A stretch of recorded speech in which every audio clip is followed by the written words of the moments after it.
name is Cor and welcome to my channel, Driving with Gloves. I always drive with driving gloves. Your question might be, why does he drive with gloves? And my answer is, why not?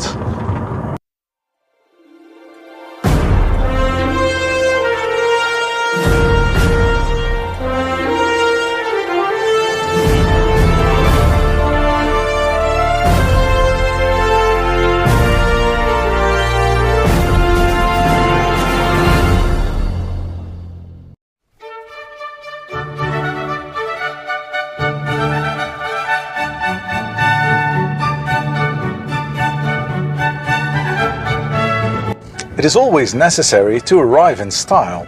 That's why I have decided to drive this beautiful Rolls-Royce Silver Shadow Series 1 from 1976 to my film location today in Zurich to meet the star of today's episode, the Ginetta G33.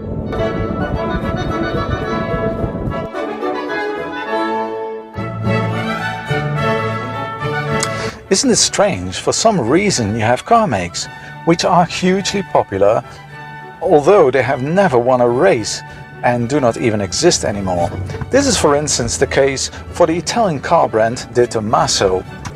It was founded in 1959 and they were completely unsuccessful in racing, so they decided to make street cars. In 2012 De Tomaso went bust.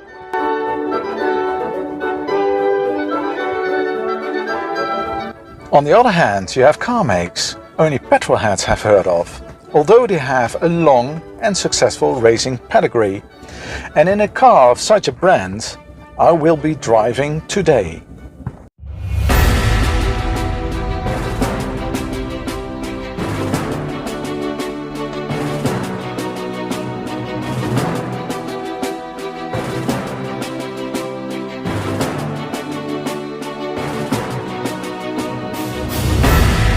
It is said that beauty is in the eye of the beholder, but let's face it, if you call this a good-looking woman, I can assure you that you have a very bad taste. On the other hand, if you call this showroom beautiful, you have an excellent taste. In 1955, the Italian actress Ginetta G33 was called Most Beautiful Woman in the World. And the car I'm going to drive today was called after this gorgeous woman, because today I will be driving a Ginetta. But how did I get to such a rare car? Because the owner of this car, Christian Baumann, who is also the owner of the majestic Rolls-Royce and this beautiful furniture store, asked me if I would like to drive his Ginetta G33. So let's find out how Christian became a petrolhead and how he became the owner of the Ginetta G33. Some people have blue blood. Christian Baumann, on the other hand, has petrol in his veins. His grandfather, Rudolf Mack, and especially his great-uncle were racing drivers. His great-uncle is the famous Ulrich Mack, who died at the young age of 24 in a car accident in his private Alfa Romeo Otoci on his way to the Coppa Abruzzo in Italy. So it is quite obvious that Christian wanted to drive special cars himself, and then he found the Ginetta G33 in the Netherlands. Without seeing it, he transferred the money, went to the Netherlands and drove the Ginetta back to Switzerland without any problems. So now that I've put on a more suitable outfit, a cap, and of course my driving gloves, it is time to drive. Well, not in this one of course, because this is way too small. I could only drive this one if I would be Gulliver in the land of the giants. There is quite a problem though. Now that I'm in the car, I notice that I'm way too tall. I can't move my right leg, so I can't use the throttle nor the brake pedal. So obviously I'm Gulliver in Lilliput. So what are we going to do about that? I think I need help. Christian! Christian!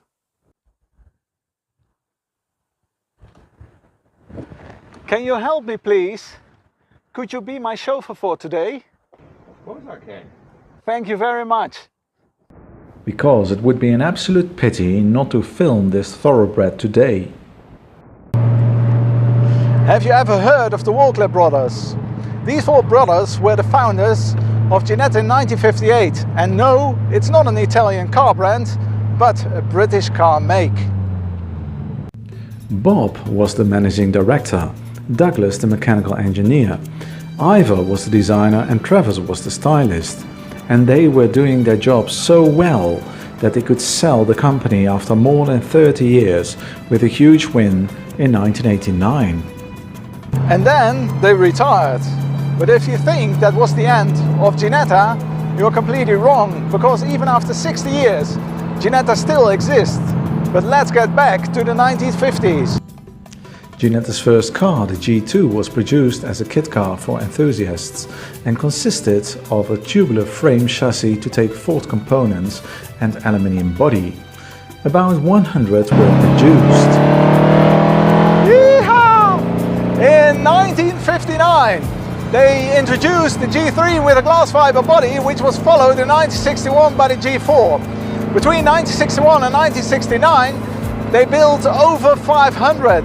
And the strange thing is that in 1981 they reintroduced the G4 again. Only 35 were built until 1984. But we're not driving in any of these cars today. We are driving now a G33 from 1992.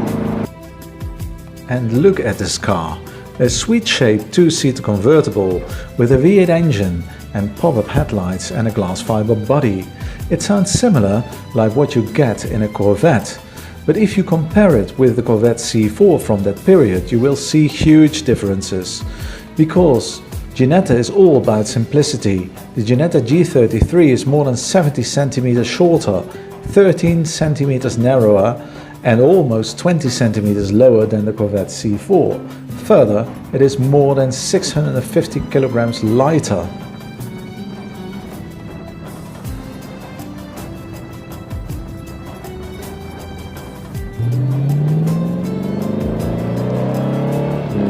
So it only weighs 850 kilograms.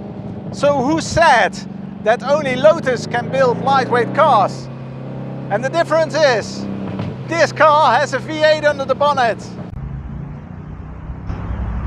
And this is the engine.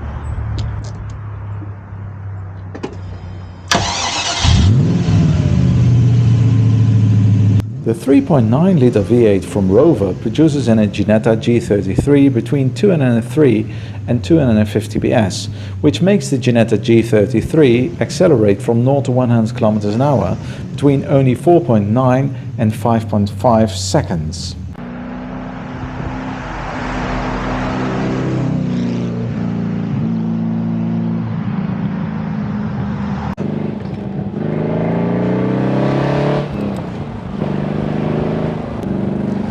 It's such a cool car.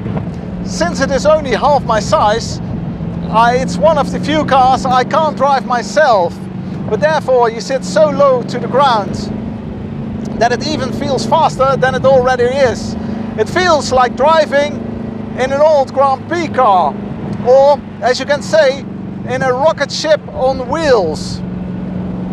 And although from the 1990s, it feels straight out of the 1960s. This is the type of car where it's only you, your right foot and the steering wheel. If I could only drive it myself. So let's ask Christian how the brakes are. And what about the brakes, Christian? I don't know, I don't use them. Since Christian is such a cool guy, we simply had to steal this line from Mr. Cool, Steve McQueen. Because in this car you feel as cool as Steve McQueen, Paul Newman and James Dean together. You even feel cooler than 007. Yes, ladies and gentlemen, from now on you may call me 008. Because what did Connery say to Fiona Volpe when he got a ride in Thunderball? I've always been a nervous passenger. You look pale, Mr. Bond. I hope I didn't frighten you. No, you see, I've always been a nervous passenger. And I'm not nervous at all. So you may even call me the Baron of Münchhausen, because once again, I'm riding a cannonball. But bloody hell, why wasn't it possible to drive this car myself? Well, on one side, I'm simply too tall and I have too long legs. But probably there is another reason. There were built around 100 Ginetta G33, of which only around 10 till 12 were left-hand drive like this one. I suppose that the right-hand drive versions have more space, so when you are tall, go for the right-hand drive version. But this one is therefore absolutely rare and perfectly fitted like a glove for the owner, Christian. Listen to the V8 sound!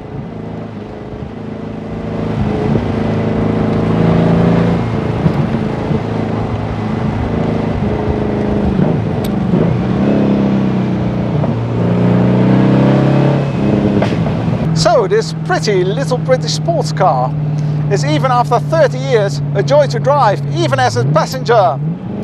And I'm perfectly aware that Gina Lollobrigida probably never drove a Ginetta, because I've also heard another story about the name Ginetta. It is also sad that the ex-girlfriend of Bob Walklett was called Ginetta. Nonetheless, Gina Lollobrigida plays in a film where an Alfa Romeo 33 Tipo Stradale is driven.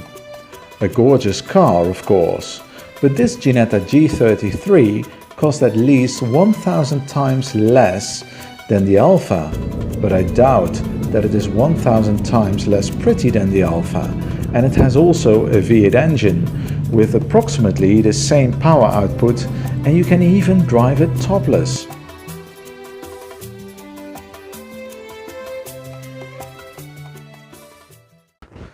Thank you very much for watching this episode of Driving with Gloves about this spectacular Ginetta G33 from 1992. After sitting in such a small car, I'm very glad that I'm now sitting on a beautiful comfortable couch which is for sale at Abraxas in Switzerland. Special thanks goes of course to Mr. Cool, Christian Baumann, who asked me to make a review about this very special car, Ginetta G33. See you soon in a new episode of Driving with Gloves.